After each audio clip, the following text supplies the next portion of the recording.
خب سلام، این برداشت 2800 دوباره دارم فیلم میگیرم. بعد از یه ماهی که نبودم، فکر کنم یه ماه شده، شادم بیشتر شده، گفتم یک ویدیویی بذارم که خودم دوباره روحیم یه ذره برگرده و دوباره شروع کنم به کار یک مقداری.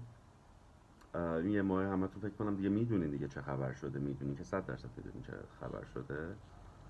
به واسطه این اتفاقاتی که توی ایران افتاد یه مقدار بی‌حوصله شدم، یه مقدار بی انگیزه شدم.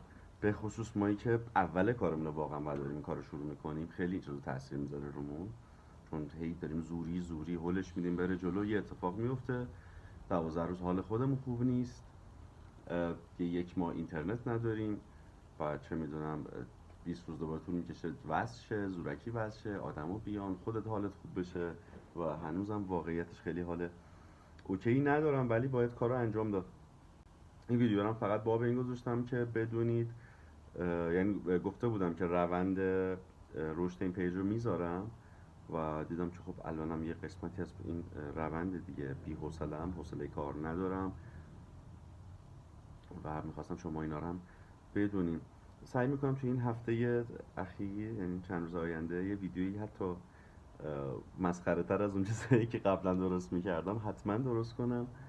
دل قبلش هم واقعا مسخره بود، ولی دیگه مسخره تر از اون شاید باشه، فقط در حد اینکه یه چیزی بذارم دوباره و این روند شروع بشه، یعنی این کار دوباره ادامه پیدا کنه. امیدوارم این ویدیو رو بذارم، چون همین ویدیو رو فکر کنم یه 200 بار گرفتم که بذارمش.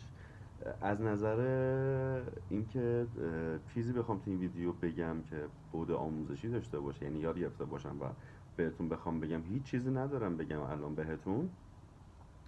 و تنها چیزی که میتونم بهتون بگم که حالم یه مقدار خوب نیست. میگم شاید خیلی از دوستانی که شبیه منن حالشون خوب نباشه، شاید کسایی که شبیه من هم نیستن حالشون خوب نباشه، ولی سعی میکنم شروع کنم به کار. دید نصف دستم رو کندم اومدم حرف بزنم، انقدر یه مقدار عصبیم. دوستان حالا میگم ویدیو میذارم ببینید، اگر دوست داشتید سابسکرایب کنید، دوست داشتید فوش بدید، فوش ندید، الکی گفتم، دوست داشتید ببینید و از این صحبت ها. دمتون هم گرم. سعی میکنم واقعا ویدیو بعدی یک قسمت آموزشی، یعنی قسمتی که خودم یاد گرفته باشم و بیام به شماها بگم راجع به ویدیوها. و همین، دمتون هم گرم. چیز زیادتری هم ندارم واسه گفتن که بخوام الکی وقتتون رو بگیرم یا الکی واش تایم بندازم و این صحبت. دمتون گرم و خداحافظ.